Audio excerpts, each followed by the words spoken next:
అందరికీ అరటికాయ కట్ చేసినప్పుడు నల్లగా అయిపోతూ ఉంటుంది కదా, అది అలా నల్లగా అవ్వకుండా ఏ టిప్ పాటిస్తే మనం కట్ చేసిన అరటికాయ ముక్క అనేది వైట్గా ఉంటుంది అనేది చూద్దాము.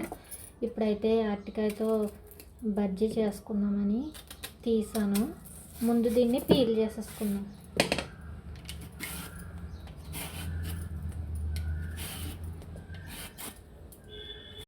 అరటికాయ పీల్ చేసుకున్న తర్వాత కొంచెం రాళ్ళు ఉప్పు వేసుకోవాలి, ఒక 1 స్పూన్. అలాగే కొంచెం పసుపు వేసుకోవాలి, కొంచెం వేసుకుంటే చాలు. ఇప్పుడు వెంటనే అరటికాయ కట్ చేసేసుకోవాలి.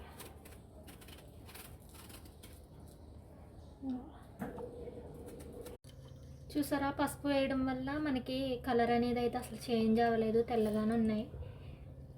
మీకు కూడా టిప్ నచ్చితే ఖచ్చితంగా ఫాలో అవ్వండి.